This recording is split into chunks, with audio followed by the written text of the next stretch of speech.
On a gray November morning in rural Montana, Vincent Ironforge sat in his rusted Ford pickup outside the abandoned Windcrest Ranch, staring at the foreclosure notice that had been nailed to the gate 3 months ago. At 48, the former ranch foreman had nowhere else to go. His reputation destroyed by accusations he'd never been able to prove false, his savings depleted by legal fees, and his faith in humanity shattered by a betrayal that had cost him everything he'd worked 30 years to build. The sound that drew him from his brooding was unmistakable, the enraged bellowing of a large animal in distress. Vincent followed the sound across the overgrown pasture to a makeshift pen behind the main barn, where he discovered something that stopped him cold. A massive black bull, easily 2,500 pounds, trapped in a makeshift enclosure that was barely large enough to contain him. The animal was magnificent despite his obvious neglect, a purebred Angus with the bone structure and presence that spoke of championship bloodlines. But what struck Vincent most was the bull's eyes. They burned with a fury that went beyond simple captivity. This wasn't just an angry animal. This was a creature that had been deliberately tormented, abandoned to suffer in conditions that were nothing short of cruel. "What the hell happened to you, big fella?" Vincent murmured, approaching the pen with the careful respect that 30 years of working with livestock had taught him. The bull's response was immediate and violent, charging the fence with enough force to rattle the entire structure, his massive head lowered in pure aggression. But Vincent noticed something that others might have missed. The bull's charge stopped precisely at the fence line, with no attempt to break through barriers that his size and strength could have easily destroyed. This wasn't mindless rage. It was calculated, controlled fury from an animal that had learned not to trust humans, but still retained enough intelligence to measure his responses. The discovery of a metal tag partially hidden in the bull's ear provided the first clue to a mystery that would consume Vincent for the next several months. The numbers were partially obscured by rust and neglect, but he could make out enough to identify the animal's origin: Stoneheart Genetics, the premier breeding operation that had been owned by the same man who destroyed Vincent's life. Maximilian Steelwater had been more than just Vincent's employer. He'd been his mentor, the man who'd taught him everything about ranching, cattle breeding, and the business that had defined Vincent's entire adult life. But their relationship had ended in catastrophic betrayal when Maximilian accused Vincent of selling breeding secrets to competitors, a charge that had resulted in criminal prosecution, financial ruin, and exile from the only community Vincent had ever known. The irony wasn't lost on him. The man who destroyed his reputation had apparently abandoned this valuable bull to die in conditions that violated every principle of animal husbandry Maximilian had supposedly believed in. The contradiction raised questions that Vincent couldn't ignore, even though pursuing them might reopen wounds that had barely begun to heal. Over the following days, Vincent found himself returning to the abandoned ranch despite having no legal right to be there. He brought water and feed for the bull, whose aggressive behavior gradually shifted to wary tolerance as hunger and thirst overcame his distrust of human contact. "You and I got something in common," Vincent said during one of his visits, maintaining careful distance from the fence while the bull ate the hay he'd provided. "Both of us got thrown away by the same bastard, left to rot because we didn't fit into whatever plan he had cooking." The bull's response was a snort that might have been acknowledgement, and Vincent realized he was projecting human emotions onto an animal that had every reason to hate all humans equally. But there was something about the bull's intelligence, the way he tracked Vincent's movements and seemed to listen to his voice, that suggested depths of understanding that went beyond simple conditioning. The breakthrough came during Vincent's 5th visit, when he noticed something that made his blood run cold. Fresh tire tracks leading to and from the pen, recent enough to have been made within the past week. Someone else had been visiting the abandoned ranch, and given the bull's deteriorating condition despite Vincent's feeding efforts, their intentions weren't benevolent. That evening, Vincent made a decision that would drag him back into a world he'd sworn to leave behind forever. He called Sheriff Diana Moonstone, the one law enforcement officer who'd expressed doubts about the charges that had destroyed his life, and reported what he'd found at the Windcrest Ranch. "Vincent, you know I can't get involved in anything connected to Maximilian Steelwater without concrete evidence," Diana said, her voice carrying the weariness of someone who'd watched justice get twisted by money and influence. "But if you're right about animal abuse, that's something I can investigate." "There's more than abuse going on here, Diana," This bull is worth hundreds of thousands of dollars based on his bloodlines alone. Nobody abandons that kind of value unless they're hiding something bigger. As Vincent hung up the phone, he realized that saving the bull might be his only chance to uncover the truth about what had really happened at Stoneheart Genetics, and possibly clear his name in the process. But pursuing that truth would mean confronting Maximilian Steelwater again, and risking everything he'd managed to rebuild from the ashes of his destroyed life. The rejected man and the abandoned bull were about to become unlikely partners in an investigation that would expose secrets powerful enough to destroy lives, reputations, and the carefully constructed lies that had protected Maximilian Steelwater's empire for far too long. If this story of two outcasts finding each other in the darkness already has you questioning everything, please hit that like button and subscribe to our channel for more incredible true stories that prove sometimes the most dangerous truths are hidden in plain sight. Sheriff Diana Moonstone arrived at the abandoned Windcrest Ranch the next morning with the cautious demeanor of someone who'd learned that cases involving Maximilian Steelwater rarely proceeded according to normal procedures. At 52, she'd served Granite County for over 2 decades, long enough to understand that some investigations required more courage than others, especially when they threatened the interests of the most powerful ranching family in Montana. Vincent was waiting by the pen when Diana's patrol car pulled up the gravel drive, and she could see immediately that his description of the bull's condition had been understated. The animal was clearly malnourished, showing signs of deliberate neglect that would constitute criminal animal abuse under Montana law. "Jesus, Vincent, how long has he been like this?" Diana asked, studying the bull through the inadequate fencing that barely contained his massive frame. "Hard to say. Based on his condition and the way he reacts to humans, I'd guess months. But Diana, look at this." Vincent showed her the ear tag he'd managed to photograph during his previous visits. "This bull belongs to Stoneheart Genetics. Maximilian didn't just abandon him, he dumped him here to die." Diana's expression hardened as she recognized the implications. Stoneheart Genetics was Maximilian Steelwater's crown jewel, a breeding operation worth millions that had made the Steelwater family one of the wealthiest in the state. Finding one of their valuable animals abandoned in these conditions suggested either criminal negligence or something worse. "We need to document everything before we proceed," Diana said, beginning to photograph the scene with professional thoroughness. "If we're going to challenge Maximilian Steelwater, we need evidence that will hold up under the kind of legal scrutiny his lawyers will bring." As they worked, Vincent noticed something that had escaped his attention during previous visits. Partially buried under years of accumulated debris near the pen was a metal nameplate, the kind used to identify valuable breeding stock. Working carefully to uncover it, Vincent revealed something that made both him and Diana step back in shock. The nameplate read, "Thunderstorm's Legacy, Grand Champion Bull 2019, Montana State Fair." "My God," Diana whispered, understanding immediately what they'd discovered. "This isn't just any bull. This is Thunderstorm's Legacy, the most famous breeding bull in Montana. Maximilian claimed he died of natural causes 3 years ago and collected a massive insurance payout." Vincent felt his world tilt as the implications crashed over him.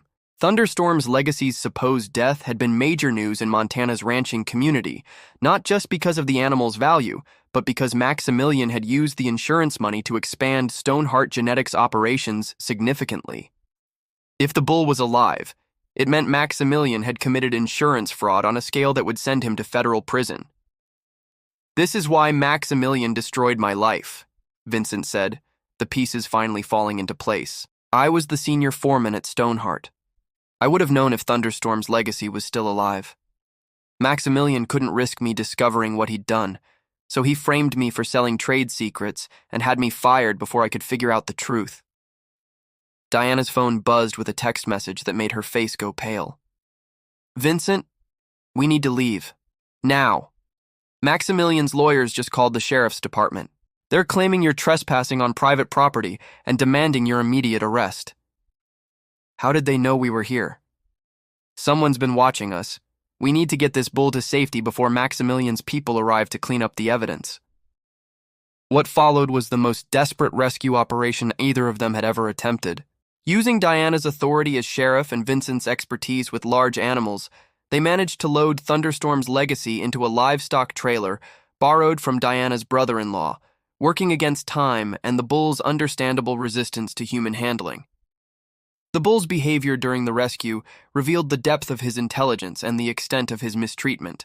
Despite his obvious fear and anger, Thunderstorm's legacy seemed to understand that Vincent and Diana were trying to help him. His cooperation was grudging but crucial to getting him safely away from the abandoned ranch before Maximilian's people arrived. Dr. Benjamin Stormfield, the county's large animal veterinarian, met them at Diana's family farm where Thunderstorm's legacy could be temporarily housed while they figured out their next move. His examination revealed the full extent of what had been done to the bull that was supposed to be dead. This animal has been systematically starved and isolated for months, possibly years, Dr. Stormfield reported after his comprehensive evaluation. Someone wanted him weak and manageable, but they also wanted him alive. This wasn't abandonment. It was imprisonment. Why keep him alive if Maximilian already collected the insurance money? Diana asked.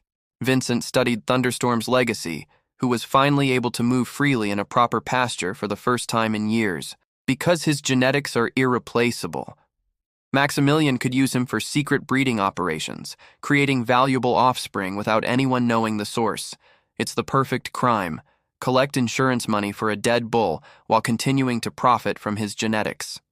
That evening, Diana received a call that confirmed their worst fears. Maximilian Steelwater was demanding Thunderstorm's legacy's immediate return, claiming the animal had been stolen from his property. His lawyers were preparing charges against both Diana and Vincent for theft, trespassing, and interfering with private property. He's moving fast to contain this, Diana told Vincent as they watched Thunderstorm's legacy graze peacefully for the first time in years. But he's also desperate, which means he'll make mistakes. We need to find proof of the insurance fraud before his legal team buries us in paperwork.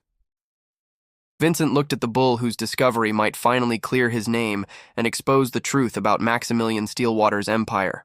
Thunderstorm's legacy isn't just evidence of insurance fraud, Diana. He's proof that Maximilian has been operating an illegal breeding operation for years, using dead animals to create genetic lines that officially don't exist. How do we prove that? By finding the offspring. If Thunderstorm's legacy has been secretly breeding for 3 years, there are valuable cattle out there carrying his genetics.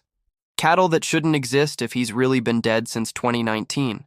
As they planned their investigation, both Vincent and Diana understood they were about to challenge one of Montana's most powerful families with nothing but their faith in the truth, and a bull whose very existence proved that sometimes the most dangerous secrets are hidden in plain sight. The rejected man had found more than an abandoned bull.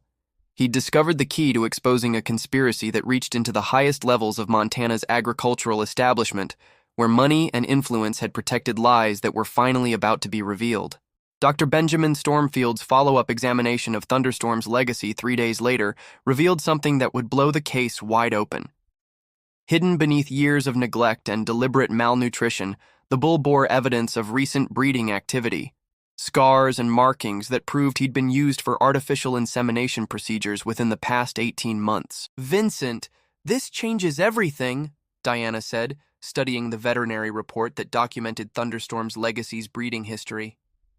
If Maximilian's been using him for secret genetics programs, there's a paper trail somewhere. Breeding records, genetic testing, offspring registration. You can't run an operation this sophisticated without documentation. The breakthrough came from an unexpected source. Cassandra Nightwater, Vincent's former assistant at Stoneheart Genetics, contacted Diana through intermediaries with information that could expose the full scope of Maximilian's conspiracy. Cassandra had been quietly documenting irregularities in the breeding program for years, waiting for someone with the courage to challenge Maximilian's empire. "I've been keeping copies of everything," Cassandra told them during a clandestine meeting at Diana's farm, her voice shaking with 3 years of suppressed fear and guilt. Registration papers for calves that officially don't exist, genetic testing results that were never submitted to breed associations, financial records showing payments for animals that were supposedly dead. The documents Cassandra provided painted a picture of systematic fraud that went far beyond insurance money. Maximilian had been operating a shadow breeding program using Thunderstorm's legacy and other supposedly deceased animals to create genetic lines worth millions. The offspring were sold through complex networks that obscured their true parentage, allowing Maximilian to profit from animals the world believed were dead. This is how he afforded to expand Stoneheart genetics so quickly after Thunderstorm's legacy's supposed death, Vincent said, studying financial records that showed massive cash infusions with no legitimate source. He wasn't just collecting insurance money, he was running the most sophisticated genetic fraud in American agriculture. But Cassandra's most damning revelation was yet to come. Maximilian hadn't acted alone in framing Vincent for selling trade secrets. The charges had been manufactured with the help of Bradley Ironcliffe, Vincent's former friend and colleague, who'd been promised a partnership in the illegal breeding operation in exchange for his testimony against Vincent. "Bradley knew you'd never participate in anything illegal," Cassandra said, her eyes filling with tears for the friendship that had been destroyed by greed and fear. "That's why Maximilian had to get rid of you before you discovered what they were doing. Bradley provided the false evidence that sent you to prison and destroyed your reputation." Diana's investigation expanded rapidly as the scope of the conspiracy became clear. Thunderstorm's legacy wasn't the only dead animal that Maximilian had been using for illegal breeding. At least 6 other valuable bulls and several prize cows had been secretly maintained in remote locations across Montana. Their genetic material sold to unsuspecting buyers who had no idea they were purchasing offspring from animals that officially didn't exist. The legal implications were staggering. Federal charges for mail fraud, wire fraud, conspiracy, and agricultural fraud carried potential sentences that could put Maximilian in prison for decades. But building a case against someone with Maximilian's resources and connections would require more than documents and veterinary evidence. They needed testimony from people who'd participated in the conspiracy. That testimony came from an unexpected source. Dr. Harrison Wildstream, the veterinarian who'd been performing the illegal breeding procedures, contacted Diana through his attorney with an offer to cooperate in exchange for immunity. His conscience had been troubling him for years, and Thunderstorm's legacy's rescue had convinced him that silence was no longer an option. "Maximilian threatened to destroy my practice if I didn't cooperate," Dr. Wildstream testified during a sealed hearing. "He had too much political influence for me to fight him directly, but I documented everything I did, hoping someday someone would have the courage to expose what was happening." The walls began closing in on Maximilian when federal investigators, armed with Diana's evidence and Dr. Wildstream's testimony, obtained warrants to search Stoneheart Genetics and Maximilian's other properties. What they found exceeded even Vincent's expectations for the scope of the conspiracy. Hidden facilities across 3 counties contained dozens of animals that were officially dead, along with sophisticated genetic testing equipment and breeding records that documented millions of dollars in illegal transactions. Maximilian hadn't just been committing insurance fraud. He'd been operating a parallel agricultural economy based entirely on genetic theft and document falsification. But Maximilian's response to the investigation was swift and vicious. Using his political connections and financial resources, he mounted a counteroffensive designed to destroy the credibility of everyone who'd exposed his crimes. Vincent found himself facing renewed charges.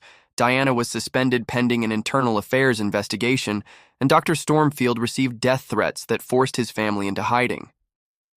"He's trying to discredit us before the case goes to trial," Diana told Vincent during one of their meetings with federal prosecutors. "Maximilian knows he can't fight the evidence, so he's going to try to convince a jury that we're the real criminals."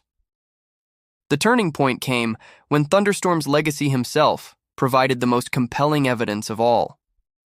Genetic testing confirmed that dozens of valuable cattle across the country carried his DNA, animals that had been sold for millions based on bloodlines that officially couldn't exist. The scientific evidence was irrefutable proof that Maximilian had been operating his conspiracy for years. "Ladies and gentlemen of the jury," the federal prosecutor said during opening statements, "this case isn't just about insurance fraud or document falsification. It's about a man who was willing to destroy lives, corrupt institutions, and undermine the entire agricultural system to protect his illegal profits." As the trial began, Vincent sat in the courtroom watching Maximilian Steelwater face justice for the first time in his life. The bull that had been abandoned to die in a forgotten pen had become the key to exposing one of the largest agricultural frauds in American history. But the most satisfying moment came when Bradley Ironcliffe, facing his own federal charges, finally admitted the truth about the false testimony that had destroyed Vincent's life. 3 years of exile and disgrace were finally vindicated by the confession of the man who'd betrayed their friendship for money and status. Thunderstorm's legacy, meanwhile, was recovering his strength and dignity at Diana's farm, surrounded by people who understood his true value. The bull who'd been imprisoned and starved was learning to trust humans again, just as Vincent was learning to trust in justice and the possibility of redemption. The rejected man and the abandoned bull had exposed a conspiracy that reached into the highest levels of Montana's agricultural establishment, proving that sometimes the most important truths are discovered by those who have nothing left to lose and everything to gain from revealing what powerful people want to keep hidden. The trial of Maximilian Steelwater became the most closely watched agricultural fraud case in Montana history, drawing national media attention and exposing corruption that reached far beyond one man's greed. As federal prosecutors presented their evidence, the scope of the conspiracy continued to expand, revealing a network of complicit veterinarians, corrupt officials, and intimidated witnesses who'd remained silent for years. Vincent sat in the courthouse gallery every day, watching the man who'd destroyed his life face the consequences of a criminal enterprise that had generated over $15 million in illegal profits. Thunderstorm's legacy's genetic testing results provided irrefutable proof that Maximilian had been selling offspring from dead animals to unsuspecting buyers across the country. The defendant didn't just commit insurance fraud, federal prosecutor Angela Firebrook told the jury during closing arguments. He corrupted an entire industry, destroyed innocent lives, and perverted the scientific integrity of agricultural genetics. Vincent Ironforge lost everything because he posed a threat to this criminal conspiracy. The jury deliberated for only 6 hours before returning guilty verdicts on all counts: conspiracy, mail fraud, wire fraud, agricultural fraud, and racketeering. Maximilian Steelwater, the man who'd once been considered one of Montana's most respected ranchers, was sentenced to 22 years in federal prison and ordered to pay $18 million in restitution to his victims. But for Vincent, the most meaningful vindication came when the state of Montana formally vacated his conviction for selling trade secrets, acknowledging that he'd been framed by fabricated evidence. The exoneration came with a $2.3 million settlement for wrongful prosecution, money that would allow him to rebuild his life and reputation. 22 years, Diana said as they walked out of the courthouse together, her own suspension lifted after internal affairs cleared her of any wrongdoing. It's not enough for what he did to you and all the others, but it's justice. The aftermath of Maximilian's conviction sent shockwaves through Montana's agricultural community. Dozens of cattle sales were investigated for genetic fraud, breed associations implemented new verification procedures, and insurance companies began requiring DNA testing before paying claims on valuable livestock deaths. Dr. Harrison Wildstream, whose cooperation had been crucial to the prosecution's case, received a suspended sentence and community service in exchange for his testimony.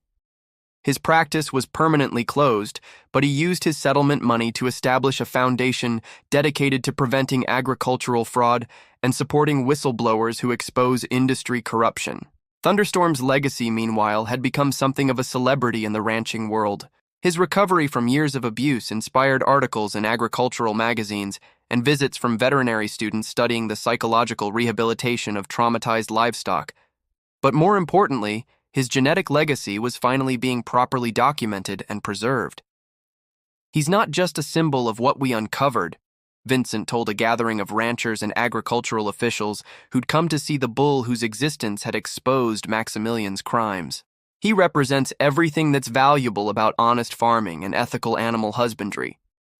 The Montana Cattlemen's Association formally recognized Vincent's role in exposing the conspiracy by electing him to their board of directors, a position that would allow him to advocate for stronger protections against genetic fraud. His reputation, destroyed by false accusations, was not just restored, but enhanced by his courage in pursuing the truth despite personal risk. Cassandra Nightwater, whose documents had provided crucial evidence, was hired as the state's new director of agricultural fraud prevention, a position created specifically to prevent future conspiracies like Maximilian's. Her first act was implementing a genetic registry system that would make it impossible to profit from officially dead animals. Bradley Ironcliffe, facing his own fraud charges, plea bargained for a reduced sentence in exchange for providing information about other possible conspiracies in Montana's agricultural industry. His testimony led to investigations of 3 other ranching operations suspected of similar schemes. "I destroyed our friendship for money that was never worth what I lost," Bradley told Vincent during a victim impact session before sentencing. "I know you can't forgive me, but I want you to know that testifying against you was the worst thing I've ever done." Vincent listened to his former friend's confession with the complicated emotions of someone who'd suffered deeply from betrayal but found peace through justice. "I can't give you forgiveness, Bradley, but I can give you something maybe more important. The truth that what you did helped expose corruption that was hurting a lot of innocent people." 6 months after Maximilian's conviction, Vincent made a decision that surprised everyone who knew him. Using his settlement money, he purchased the abandoned Windcrest Ranch where he'd first discovered Thunderstorm's legacy, transforming it into a rehabilitation center for abused and neglected livestock.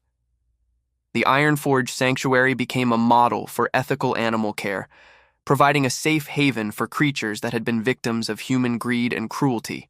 Thunderstorm's legacy, now fully recovered and displaying the magnificent presence that had made him a champion, served as the facility's most famous resident and symbol of hope for other animals recovering from trauma. Diana, her career enhanced rather than damaged by her role in exposing the conspiracy, was elected sheriff of Granite County by the largest margin in the office's history. Her first major initiative was creating a specialized unit to investigate agricultural crimes, ensuring that future victims of fraud would have dedicated law enforcement support. "What we accomplished here wasn't just about one case or one criminal," Diana told a conference of rural law enforcement officers. "We proved that corruption can be defeated when good people have the courage to stand up for truth, even when it's dangerous and difficult." The ripple effects of the case continued spreading through Montana's agricultural community and beyond. Federal legislation was introduced requiring genetic verification for all high-value livestock insurance claims, and several states implemented new penalties for agricultural fraud. As Vincent walked through his sanctuary in the evening, watching Thunderstorm's legacy graze peacefully among other rescued animals, he reflected on the journey that had brought them from desperation and abandonment to justice and redemption. The rejected man and the abandoned bull had not only found each other, they'd uncovered a truth that changed an entire industry and brought accountability to those who'd believed themselves above the law. Their story had become proof that sometimes the most important discoveries are made by those who have nothing left to lose and everything to gain from revealing what powerful people want to keep hidden in the shadows. 2 years after Maximilian Steelwater's conviction, the Ironforge Sanctuary had become one of the most respected agricultural rehabilitation centers in the American West. Vincent stood in the main pasture on a crisp autumn morning, watching Thunderstorm's legacy lead a small herd of recovered animals across land that had once symbolized abandonment, but now represented hope and healing.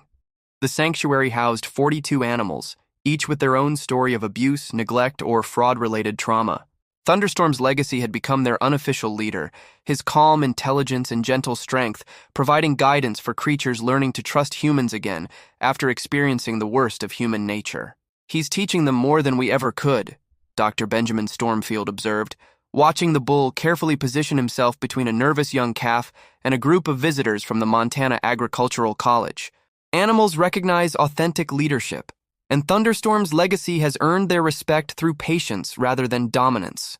The transformation extended far beyond individual animal recovery. The sanctuary had become a teaching center where veterinary students, law enforcement officers, and agricultural investigators learned to recognize signs of fraud and abuse that had been hidden in plain sight for decades. Diana Moonstone, now serving her second term as sheriff, had established the Granite County Agricultural Crimes Unit based on lessons learned from the Steelwater case. The unit had investigated dozens of suspected fraud cases across Montana, recovering millions in stolen genetic material and preventing countless animals from suffering Thunderstorm's legacy's fate. What Vincent and Thunderstorm's legacy exposed wasn't an isolated incident, Diana told a gathering of agricultural law enforcement officers from across the country. "We've discovered that genetic fraud is a multi-million-dollar criminal enterprise that requires constant vigilance and specialized expertise to combat effectively. The most satisfying vindication came when the American Angus Association formally recognized Thunderstorm's legacy's contributions to ethical breeding practices by establishing the Thunderstorm's Legacy Award for Agricultural Integrity. The annual honor would recognize individuals who demonstrated exceptional courage in exposing fraud and protecting animal welfare. Vincent received the first award at a ceremony attended by representatives from every major agricultural organization in North America. Standing beside Thunderstorm's legacy on the stage, he reflected on how their journey from rejection and abandonment had created a legacy that would protect future generations of animals and farmers.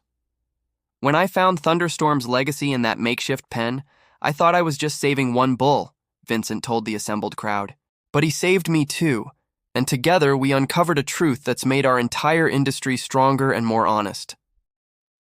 Cassandra Nightwater's fraud prevention programs had been adopted by agricultural departments in 12 states, creating a network of safeguards that made Maximilian-style conspiracies virtually impossible to sustain. Her work had prevented an estimated $50 million in potential fraud while restoring public confidence in livestock genetic programs. The sanctuary's success had attracted international attention, with delegations from farming communities around the world visiting to study Vincent's rehabilitation methods and Thunderstorm's legacy's remarkable recovery. The bull who'd been imprisoned and starved had become a global symbol of resilience and the possibility of healing even the deepest wounds. But perhaps the most meaningful transformation was in Thunderstorm's legacy himself. The angry, traumatized animal Vincent had discovered had evolved into a gentle giant, whose presence calmed both animals and humans alike. His breeding program, now conducted ethically and transparently, was producing offspring that carried not just his superior genetics, but his temperament and intelligence. On the second anniversary of Maximilian's conviction, Vincent received a letter that provided the final piece of closure he'd been seeking. Bradley Ironcliffe, now serving his reduced sentence at a minimum security federal facility, had written to thank Vincent for visiting him during his darkest moments and helping him understand that redemption was possible even after betrayal. "You showed me that taking responsibility for what I did wasn't just about accepting punishment," Bradley wrote. "It was about becoming someone who could prevent others from making my mistakes. When I'm released, I want to work with your sanctuary if you'll have me." That evening, as Vincent walked through the sanctuary during Thunderstorm's legacy's favorite time, the quiet hour before sunset when the animals gathered peacefully in the main pasture, he realized that their story had become something larger than individual redemption. They'd created a legacy of truth that would continue protecting both animals and humans long after their own stories were finished. Thunderstorm's legacy approached the fence where Vincent stood, offering the gentle nuzzle that had become their evening ritual. The bull's dark eyes, once filled with rage and distrust, now held the calm wisdom of an animal who'd survived the worst humans could inflict and chosen to trust again anyway. "Thank you, old friend," Vincent said quietly, scratching behind the bull's ears, "for teaching me that sometimes the most important truths are discovered by those who refuse to give up, even when the whole world has written them off." As the stars appeared over Montana's big sky, the rejected man and the abandoned bull stood together in the sanctuary they'd built from ashes and abandonment, their bond a testament to the power of truth to transform not just individual lives, but entire industries and communities. Their legacy would continue in every animal saved from fraud and abuse, every criminal brought to justice, and every person who found the courage to speak truth to power because they'd seen that sometimes the most unlikely heroes can change everything. In this story of courage, justice, and redemption, a disgraced man and an abandoned bull prove that the most important truths are often discovered by those who have lost everything and found the strength to fight for what's right, regardless of the personal cost. Rejected man found an abandoned angry bull. The truth he discovered changed everything.